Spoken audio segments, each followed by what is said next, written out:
jalan-jalan juga di depan tuh. Nggak usah.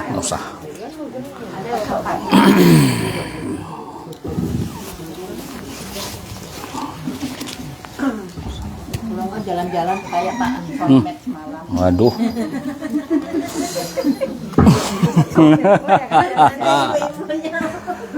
Agak lain wah nih. Bismillahirrahmanirrahim. Assalamualaikum warahmatullahi wabarakatuh.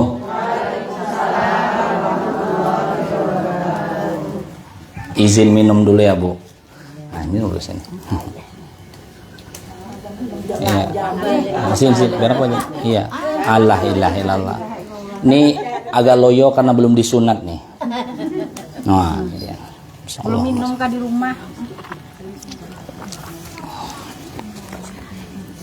Bismillahirrahmanirrahim. Saya ulang lagi ya Bu. Assalamualaikum warahmatullahi wabarakatuh.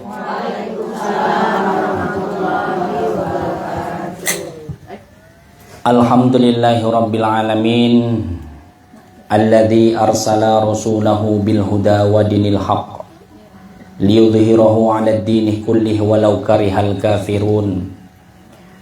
Allahumma shalli wa sallim ala sayyidina Muhammad wa ala alihi sayyidina Muhammad. Rabbi shrahli sadri wa yassirli amri wahlul 'uqdatam min lisani yafqahu qawli, amma ba'du. Raditu billahi rabba wa bil islami dina wa bi Muhammadin nabiyya wa rasula, amma ba'du.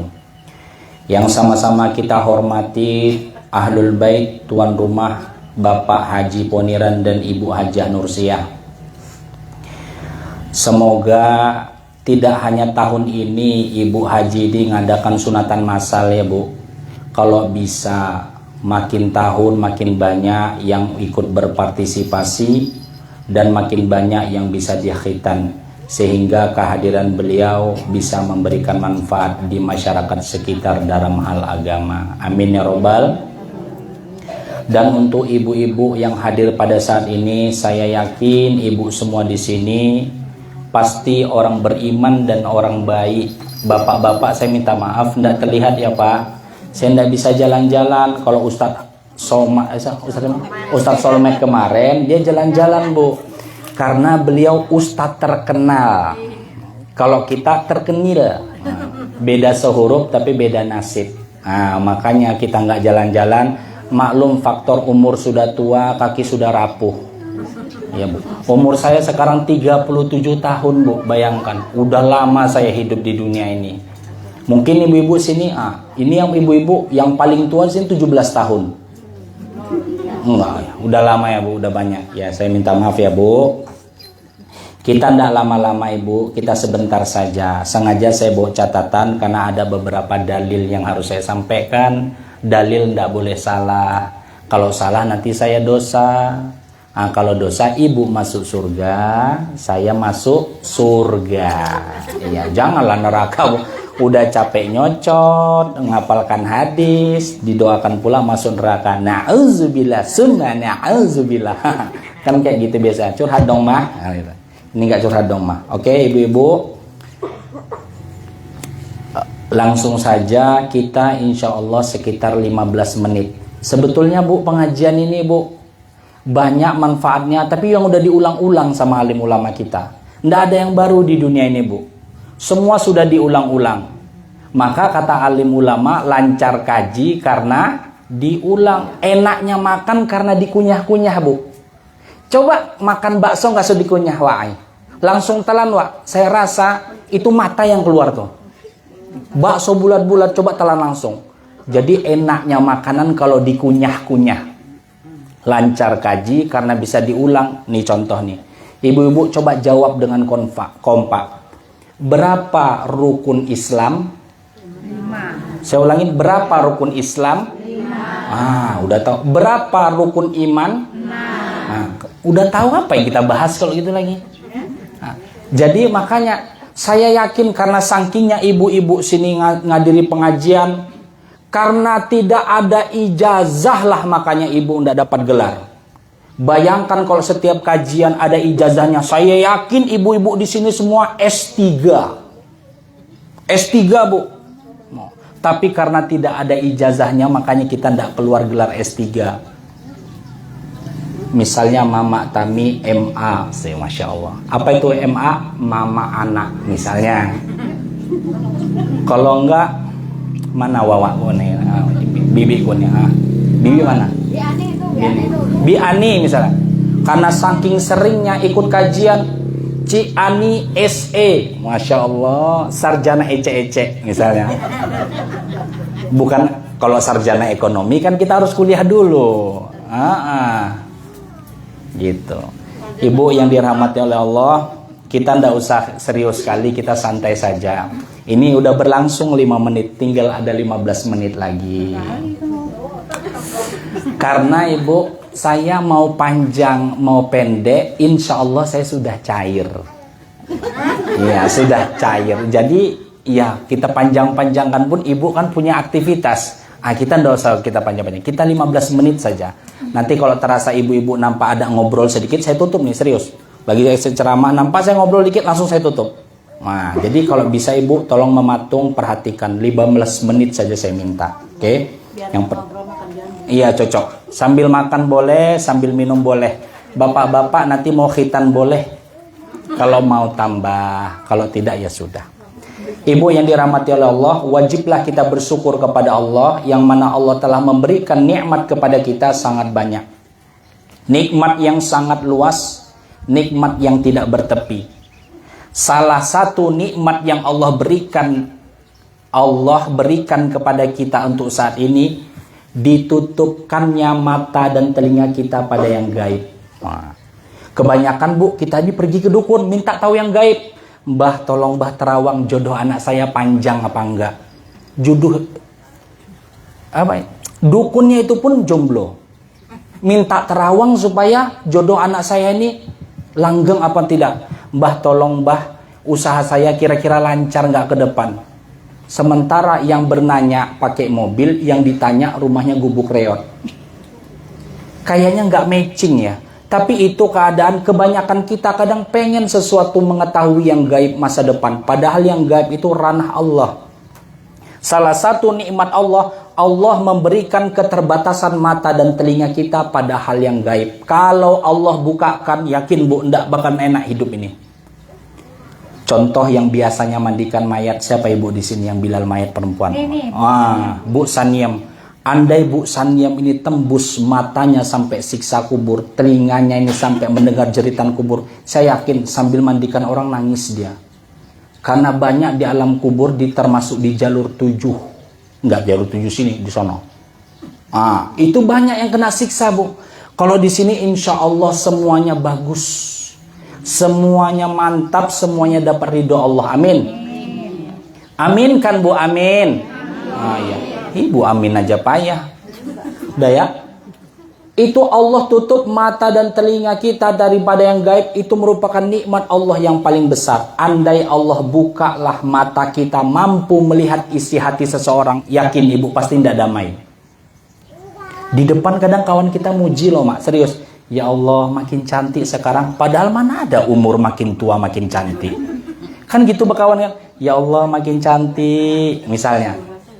Ya Allah, itu gelang baru. Iya, gelang baru. Ya Allah, cantiknya di depan kita.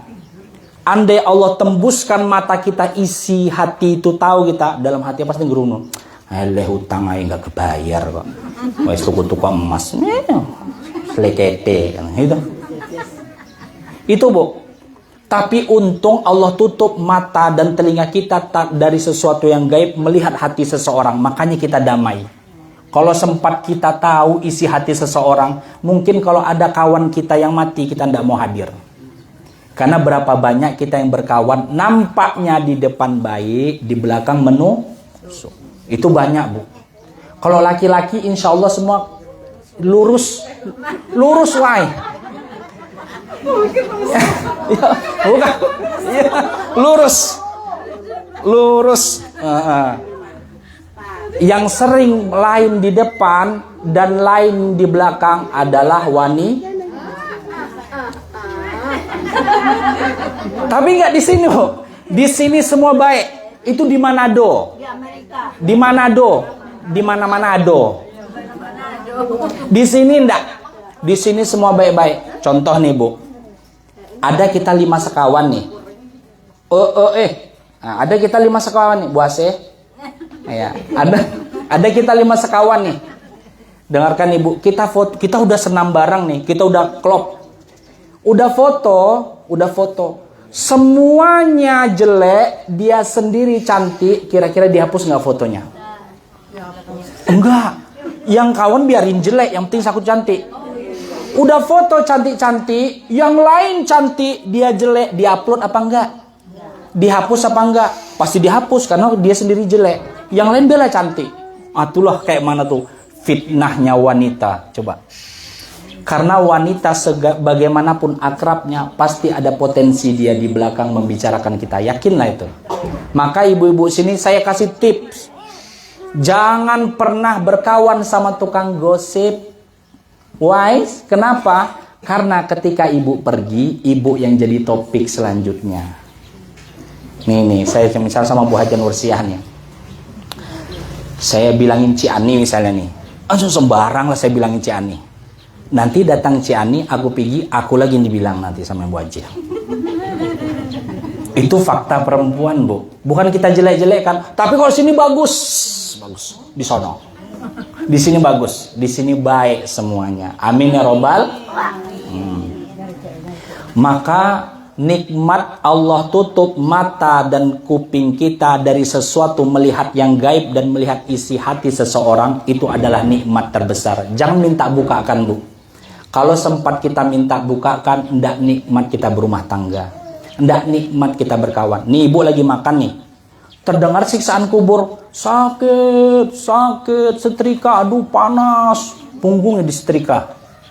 Aduh sakit, lidahku dipotong, aduh sakit, aku dicambuk. Itu ibu tiap hari dengar kayak gitu tuh.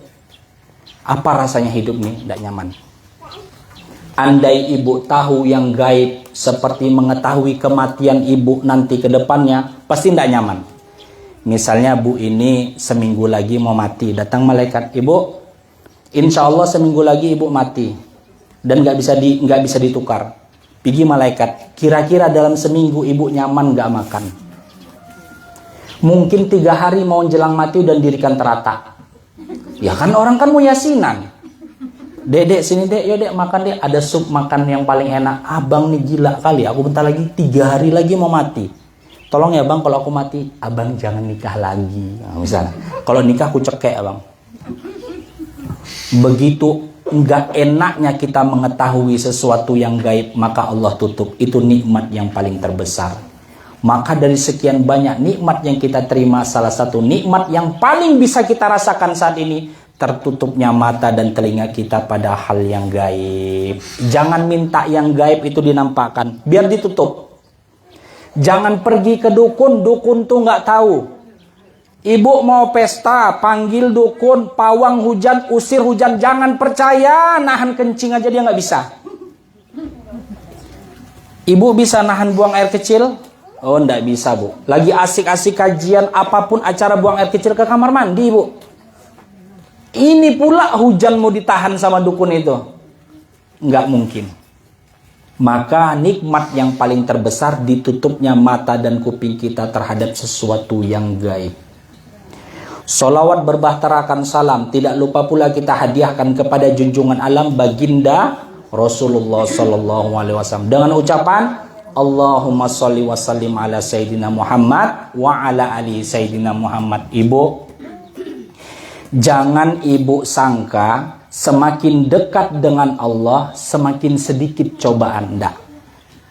Cobaan menentukan kualitas ibu di mata Allah. Semakin ibu dicoba, semakin bernilai kalau kita mampu menahan dan melewati cobaan itu dengan baik. Jadi jangan ibu sangka ibu enggak dicoba Allah sayang. Enggak. Semakin dicoba Allah tuh semakin sayang sama ibu. Ibu kalau lihat batu kerikil itu enggak dianggap orang tuh, Bu. Paling dipijak-pijak orang, enggak dianggap orang. Tapi kalau ibu intan permata yang paling berharga, diasah, dipanaskan, diparut sampai membentuk mata yang indah, diikat, dicor dalam sebuah cincin, baru harganya mahal. Sebiji itu bu, batu permata itu yang dipakai Hotman yang gini-gini tuh, Hotman Parsotapea tuh. Itu sebiji sebesar jagung bu, itu harganya miliaran bu. Bayangkan kalau uang 1 miliar kita belikan batu kerikil, mau berapa truk kita dapat? Tenggelam F3 nih sama pasir, kalau sama batu. Semakin ibu bernilai di mata Allah, semakin itu sering dicoba. Siapa di dunia ini yang paling alim dan paling hebat selain Rasulullah? Tidak ada. Tapi kalau kita Rasulullah melihat kayak mana keadaannya, tiap hari dicoba dan semua dicoba dari hal apapun. Bahkan kata Imam Nawawi, cobaan seluruh nabi-nabi dulu disatukan, dijadikan untuk Rasulullah. Kayak mana tuh Rasulullah? Jadi bukan kita tidak ada cobaan bu, tapi bagaimana kita mengelola cobaan itu dengan baik. Semakin kita beriman, semakin kita dicoba oleh Allah. Nih bu, suatu ketika Rasulullah itu dapat gosip. Ini dia, mana dia?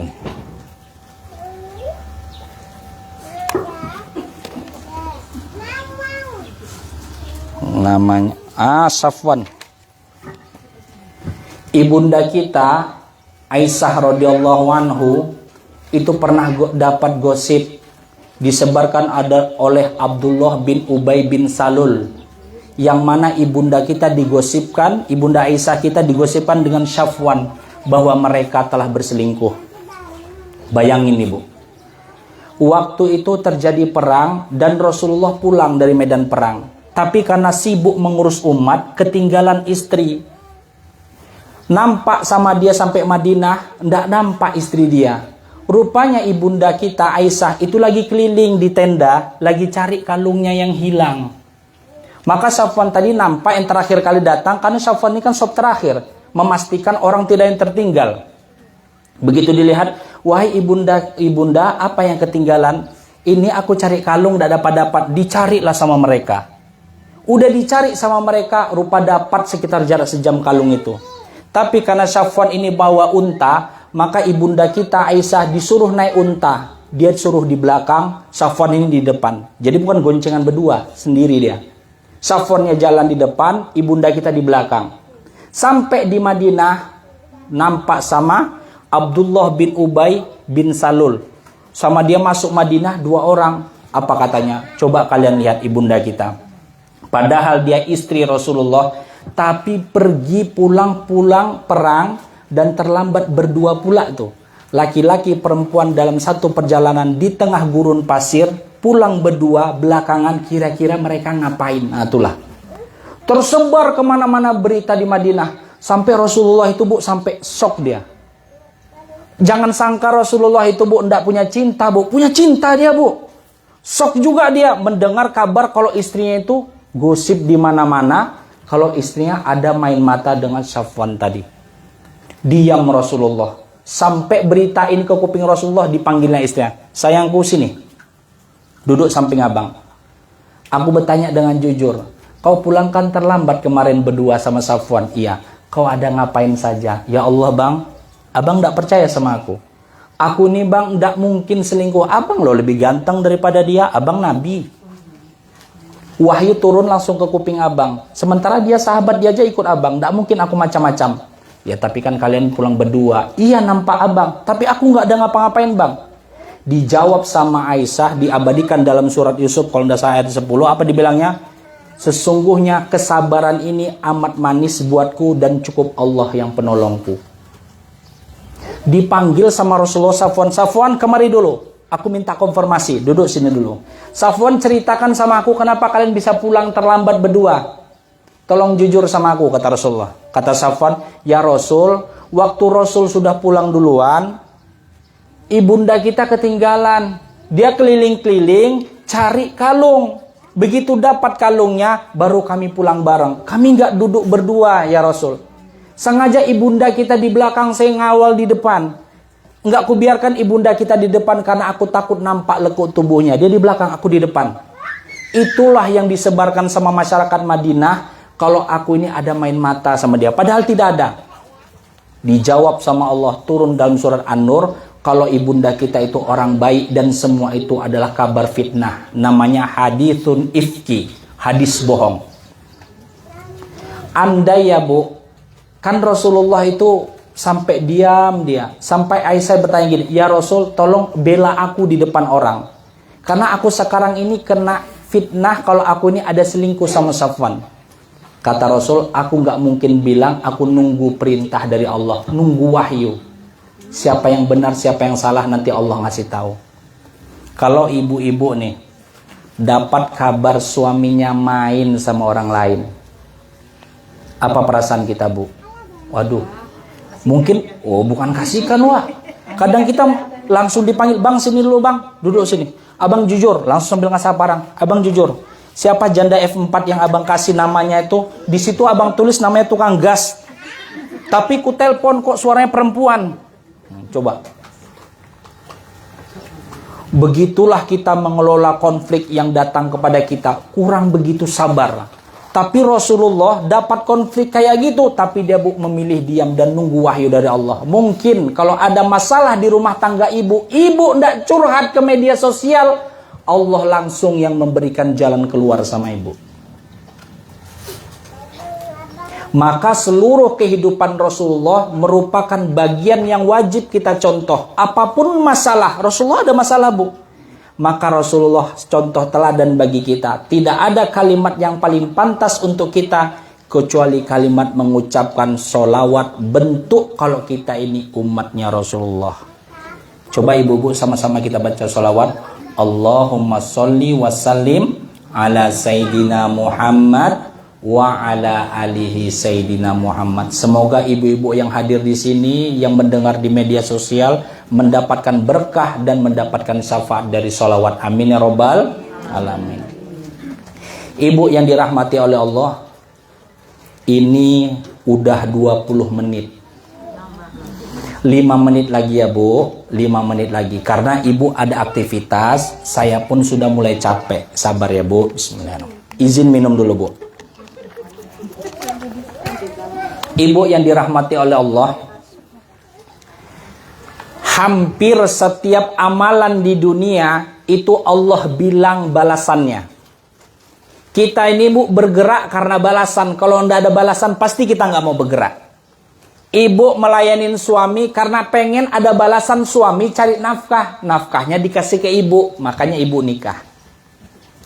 Ibu membesarkan anak, harapan ibu dengan susah payah. Biarlah kita makan garam, yang penting anak makan ayam. Susah payah kenapa? Agar dia tua, dia bisa memperhatikan kita dan ngantarkan kalau kita sakit kemana-mana. Itu harapan kita Bu. Manusia ini akan cenderung mampu melakukan sebuah motivasi kalau ada harapan dan balasan. Allah tahu kali balasan inilah merupakan motivasi yang untuk manusia melakukan dengan baik. Maka Allah memberikan gambaran-gambaran balasan di setiap kebaikan itu dengan berbagai macam dalil. Contoh, kalau kita tanya sekarang siapa yang paling kaya di dunia, Bill Gates mungkin. Atau Elon Musk, pencipta mobil Tesla. Tapi kalau kita tanya sama Rasulullah, ya Rasul, siapa orang paling kaya di dunia? Adalah orang yang mampu melakukan sholat sunnah 2 rakaat sebelum subuh. Lebih baik daripada dunia dan seisinya. Dunia ini Bu, banyak emas, permata, intan, mutiara yang berharga. Yang mahal-mahal harganya. Mahal banyak Bu. Di dunia ini apa yang tidak mahal? Tanah di Pekanbaru, 1 meternya itu hampir 10 juta tuh Bu. 1 meter. Tapi kalau di Jalan Sudirman mau 1 meter tuh ratusan juta Bu. Di dunia ini Bu banyak yang mahal-mahal. Tapi kalau mau tahu kebaikan dan yang lebih mahal daripada seluruh dunia dan seisinya, ibu 2 rakaat sebelum subuh. Waktu subuh Bu jangan langsung subuh. Ambil dulu, ya Allah sengaja aku sholat sunnah 2 rakaat sebelum subuh. Langsung sholat ibu. Begitu ibu selesai sholat, baru sholat subuh. Orang yang mampu melakukan sholat sunnah sebelum subuh 2 rakaat, maka kata Rasulullah, dia lebih baik daripada dunia dan seisinya didapatkan. Sengaja Bu nggak dikasih sama ibu di dunia. Kenapa? Kalau dikasih di mana letak dunia? Kayak mana ibu keliling dunia? Keliling Pekanbaru aja udah capek. Apalagi kelilingin dunia. Hampir seluruh amalan apapun yang Allah perintahkan itu dikasih semua ganjarannya. Kamu melakukan ini ganjarannya. Kamu melakukan haji dari ujung rambut, ujung kaki, semua diampuni sama Allah dosanya. Semua amalan-amalan, Bu, itu Allah berikan ganjarannya dan Allah terangkan. Tapi ada 3 amalan yang Allah sendiri langsung membalas, saking besarnya, saking dahsyatnya, saking agungnya balasan, tidak Allah tulis dengan kata-kata. 3 amalan, Bu, yang paling terbesar Allah sendiri yang membalasnya. Tidak sanggup kata-kata menulisnya. Apa 3 amalan itu? Yang pertama, puasa. Kata Allah, fa innahu li wa ana ajzi bih. Puasa itu untukku dan aku sendiri yang akan membalasnya. Bagi ibu-ibu sini yang rajin puasa Senin dan Kamis, selamat ibu mendapatkan amalan saking agungnya, tidak dicatat apa balasannya. Yang rajin puasa, ibu kalau niat puasa jangan niat diet ya. Ya Allah, sengaja aku puasa supaya aku nggak sakit, supaya aku diet langsing, nggak perlu olahraga, jangan, rugi. Tubuh ini bakal kita tinggalkan dan dimakan cacing tanah. Tapi niatkan untuk mendapatkan ridho Allah. Dari situlah keberkerahan turun. Nih, saya kasih trik, Bu. Misalnya anak ibu mau masuk perguruan tinggi. Misalnya anak ibu mau cari kerja, mau dapat jodoh yang baik, puasain, Bu. Ya Allah, sengaja aku puasa sunnah Senin ataupun Kamis, aku niatkan karena Engkau ya Allah. Tapi kalau ada niat untuk di dunia ya Allah, aku pengen kali anakku dapat jodoh yang baik. Nanti datang, Bu, CEO, tapi nyamar jadi tukang bakso. Wah, kayak di film-film Korea lah. Kan ada kan gitu, Bu. Dia kayaknya susah kali, rupanya CEO, Bu. Ya kan itu di film. Iya, mana tahu kenyataan. Misalnya bos sawit nyamar jadi kuli, rupa keterusan nguli terus misalnya. Wah, kita doain, Bu. Nah, jadi itu, Bu, salah satu dari amalan yang saking besarnya Allah sendiri yang membalasnya. Yang pertama apa? Puasa. Amalin, Bu, biar makin banyak pahala ibu dan Allah yang cukup membalasnya. Yang kedua, ada satu amalan setelah itu yang mana cuma Allah yang membalasnya saking besarnya, tidak dicatat pakai kata-kata, saking gak muatnya. Setelah puasa apa, Bu? Sabar. Nah, ini sabar ini, Bu, mudah diucapkan, berat dilakukan. Karena berat dilakukan, pahalanya cuma Allah yang tahu. Kalau surga, Bu, itu bagian dari kecil aja pahala. Tapi kalau sudah Allah mau ngasih kepada kita, di atas surga itu kalau ada dikasih ke kita, Bu. Jadi ibu, kalau misalnya ada masalah, jangan terucap yang aneh-aneh. Tahan mulut. Karena ibu begitu datang masalah, itu malaikat Rokib dan Atib tuh nyediakan pena tuh catatnya. Coba lawak, bilang lawak. Kalau baik kau bilang, ku catat sini baik. Kadang kalau kita, Bu, jangankan dapat masalah, kesandung yang latah, macam-macam dibilang, betul nggak, Bu? Iya, entah kepala apa yang dibilangnya, semua dibilangnya, Bu, diabsenin kebun binatang satu-satu. Jangkrik disebut, semualah kebun binatang disebutnya. Kaki empat disebut. Itu dia. Sapi misalnya kan, kucing kan kaki empat juga kan. Jadi, Bu, sabar ini, apapun yang menimpa pada kita, tahan mulut, jangan macam-macam, tahan saja. Biar Allah memberikan pahala kita, pahala sabar. Apa dalilnya? Sabar itu innama yuwaffas sabiruna ajrohum bighairi hisab. Sesungguhnya aku yang akan membalas pahala sabar itu saking besarnya tidak terhitung. Bagaimana aku cara menghisapnya? Bagaimana itu tidak terhitung? Saking banyaknya. Nah, yang terakhir, pahala yang saking besarnya tidak bisa ditulis dengan kata-kata dan Allah sendiri langsung membalasnya adalah memaafkan orang lain. Memaafkan nih, Bu. Nih, Bu. Kebanyakan kita di masyarakat, iya, aku maafin kok. Cuma aku nggak akan pernah lupa apa yang kau lakukan padaku. Gimana tuh, Bu, maksudnya? Ku maafkan, Wak, maafkan. Tapi aku nggak akan pernah lupa apa yang Wak lakukan sama aku. Gimana tuh? Maafkan apa tuh, Bu? Itu maafkan bohong. Kalau sudah memaafkan, pasti dia akan lupa. Tapi kalau katanya memaafkan, tapi tidak akan pernah lupa terhadap pengkhianatan yang kau torehkan dalam hidupku, Masya Allah, itu bukan memaafkan. Maafkan saja, Bu. Oh, memang ikhlas. Karena ikhlas kedewasaan kita kepada Allah, bagaimana kita memahami takdir. Tapi memaafkan, Bu, karena besarnya pahala, itu cuma Allah sendiri yang membalas. Jadi ibu yang dirahmati oleh Allah, kalau ibu mampu melakukan 3 ini, yang pertama puasa, yang kedua sabar, yang ketiga mampu memaafkan orang lain, saking besarnya pahala itu cuma Allah yang bisa memberikan ganjarannya. Kenapa, Bu? Karena tidak semua orang sanggup. Ada orang sanggup puasa, tidak sanggup sabar. Ada orang yang nggak sanggup sabar, tapi dia sanggup memaafkan orang lain. Tulus sekali tuh. Tapi kalau bisa tiga-tiganya, semua ibu-ibu di sini semua ahli dalam memaafkan, ahli puasa dan ahli sabar. Amin ya robbal alamin. Kalau bisa Ustadz, aku nggak banyak-banyak mintanya. Aku minta aku jadi orang kaya, suamiku baik, ganteng, CEO, misalnya kan gitu kan. Banyak sawitnya ya Allah. Aku cuma minta itu aja Ustadz. Aku nggak mau miskin, aku nggak mau jauh dari macam-macam. Oke. Kita minta yang baik-baik sama Allah. Tapi kalau ibu mampu mengamalkan 3 tadi ini, ibu akan mendapatkan pahala yang Allah sendiri membalasnya saking besarnya. Fahim Tom?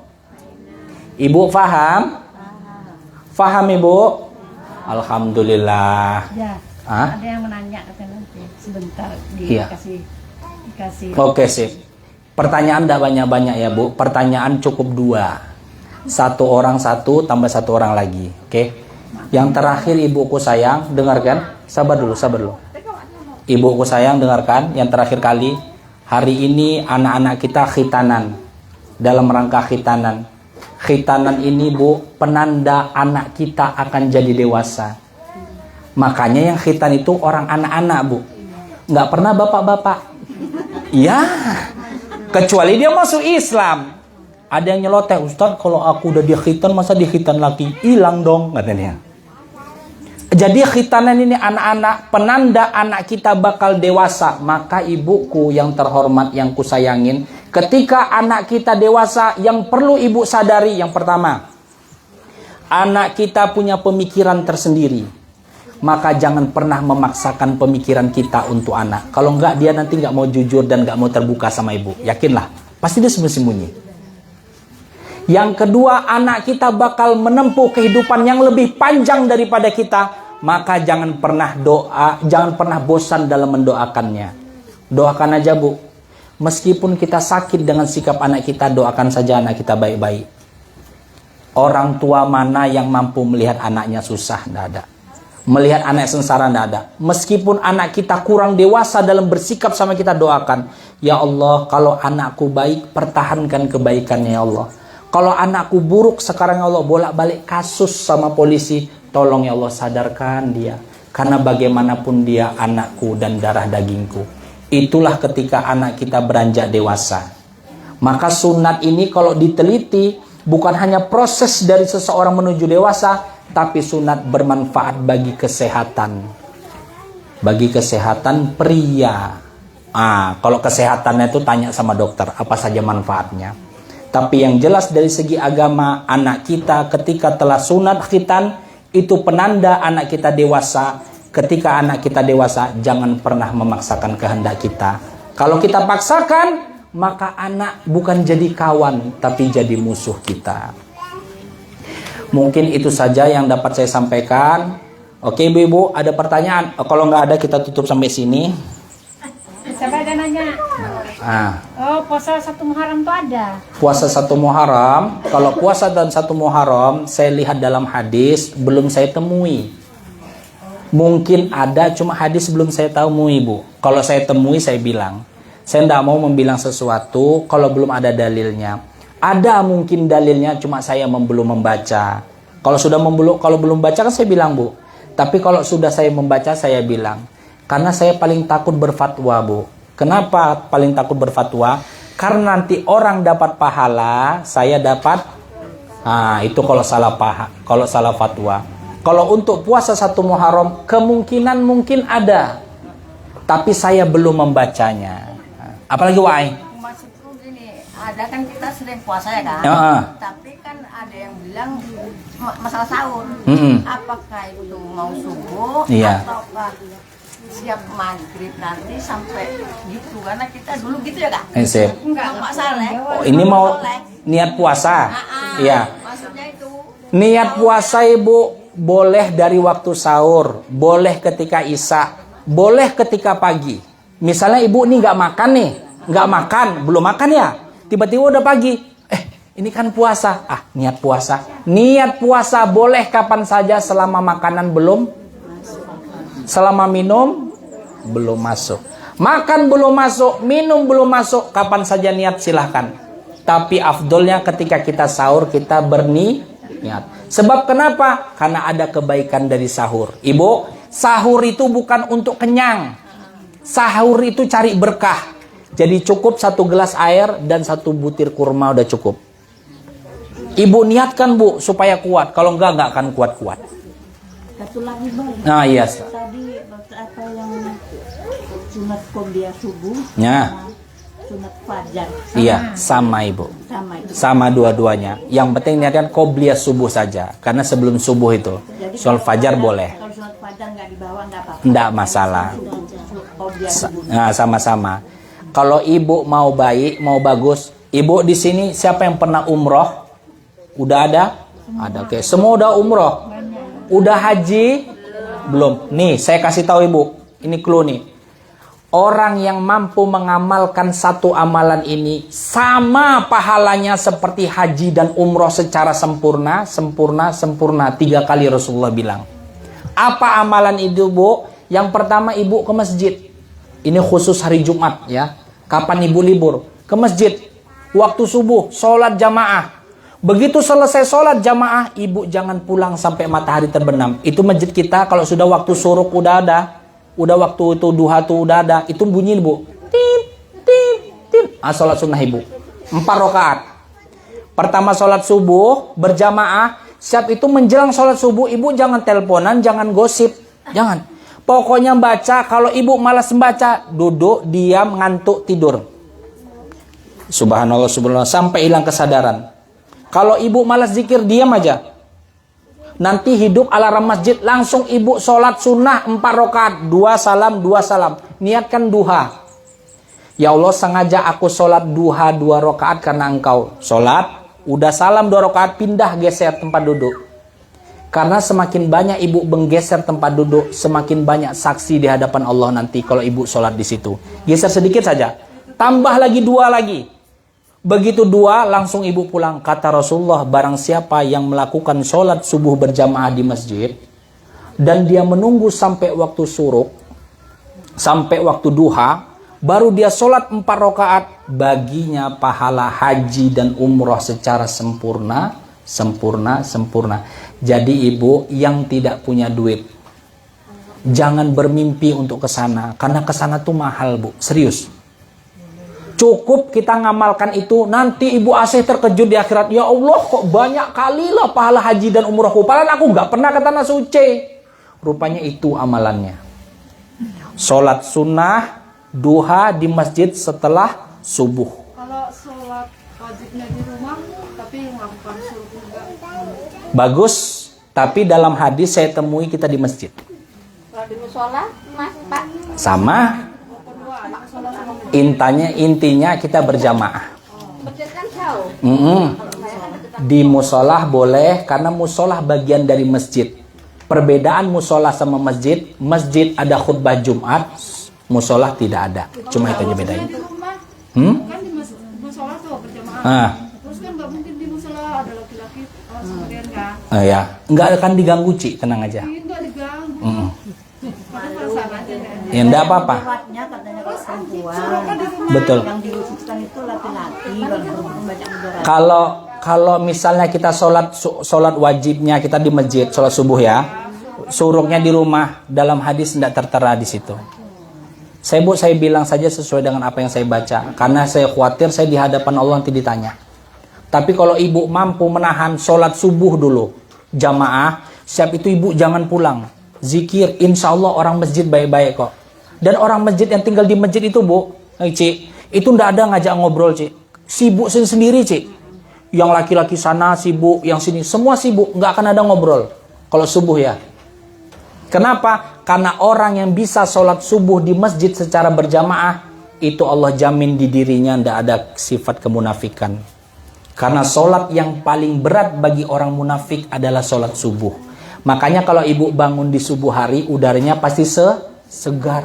Kenapa segar? Karena belum bercampur dengan uap dan nafasnya orang-orang munafik. Orang munafik asik tidur aja Mas Yanto. Tapi kita orang yang beriman. Sini ibu, ini orang beriman semua kan? Amin. Cocok. Jadi saran saya ibu, kita kalau bisa sholat di masjid. Tapi kalau sebaik-baiknya perempuan sebetulnya sholat di rumah. Tapi di rumah kan cuma 1 derajat ibu. Kalau di masjid 27 derajat.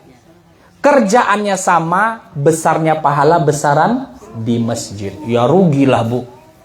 Contoh, misalnya kita beli mobil. Mobilnya Avanza. Pak, tunggu tahan dulu sejam lagi, nanti ada door press. Kalau Bapak tahan 1 jam di sini, Bapak akan dapat Fortuner. Kira-kira kita nunggu nggak tuh? Kita niat Avanza, beli Avanza, nunggu 1 jam bakal dapat mobil Fortuner. Oh, jangankan 1 jam Pak, 1 hari ku tunggu. Jadi kalau bisa kita kerjaannya sama, pahalanya harus banyak. Fahim Tom? Ibu paham? Kalau nggak ditutup-tutup nggak selesai-selesai ini, serius. Perihal tentang sholat. Oke? Udah gitu aja. Langsung doa, Mak. Oke. Ibu-ibu, untuk keberkahan majelis kita ini, sebelum kita tutup, marilah kita tutup kajian kita ini. Semoga Allah rahmati dengan bacaan Alhamdulillah. Alhamdulillahirabbil alamin. Na'udzubillahi minasyaitonirrajim. Bismillahirrahmanirrahim. Alhamdulillahirabbil alamin. Allahumma shalli wa sallim ala sayyidina Muhammad wa ala alihi washabihi rasulillahi ajmain. Ya Allah, ya Rahman, ya Rahim, ya Aziz, ya Jabbar, ya Quwwah, ya Quddus, ya Sami'u, ya Basir, ya Dzal Jalali wal Ikram. Allahumma ghfir lana dhunubana wa liwalidina warhamhum kama rabbawna shighara. Ya Allah, nawwir qulubana binuri hidayatika kama nawwaratal arda binuri syamsika abadan abada birahmatika ya arhamar rahimin. Allahumma faqqihna fid din wa 'allimna at-ta'wil. Allahumma inna nas'aluka liqa'ika ya Allah wa nas'aluka asyauka ya Allah wa nas'aluka liqa'ikal habibikal Mustafa Muhammadur Rasulullah sallallahu alaihi wasallam. Allahumma inna nas'aluka ikhwanina alladhina sabaquna bil iman wa la taj'al fi qulubina ghillan lil ladzina amanu rabbana innaka ra'ufur rahim. Allahumma arinal haqqa haqqan warzuqna ittiba'ah wa arinal batila batila warzuqna ijtinabah. Ya Allah, ya Tuhan kami, apabila ada salah seorang dari ibu kami ya Allah di antara jamaah ini yang kelilit utang, lunaskanlah hutangnya ya Allah. Apabila di antara jamaah kami yang ada bermasalah dari suami ataupun anaknya, tolong selesaikan masalahnya ya Allah. Ya Allah, apabila di antara kami yang miskin di dunia, yang kekurangan harta, tolong berikan kami rezeki yang limpahannya lebih luas ya Allah. Ya Allah, ya Tuhan kami, apabila kami punya anak yang belum kuliah, tolong anak kami sukseskan ya Allah meskipun tidak kuliah. Dan sukseskan anak kami lebih hebat daripada kami ya Allah. Ya Allah, ya Tuhan kami, matikan kami dengan iman, bebaskan kami dari azab kubur dan azab neraka. Rabbana atina fid dunya hasanah wa fil akhirati hasanah wa qina adzabannar.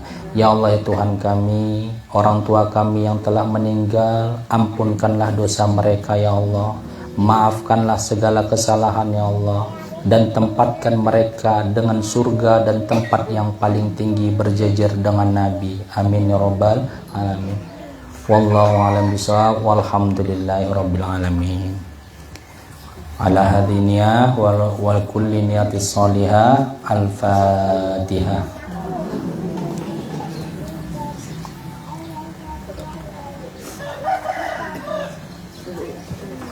Demikianlah yang dapat kami sampaikan, lebih dan kurang kami mohon maaf. Semoga ibu semua dalam keadaan sehat walafiat dan limpahan rahmat oleh Allah. Kami undur diri dan mohon maaf apabila ada kesalahan. Assalamualaikum warahmatullahi wabarakatuh. Yang tadi Ah. kalau biasa kan sesudah ajan. Ya. Ajar kan sesudah belum ada. Apa Nek? Ajar kan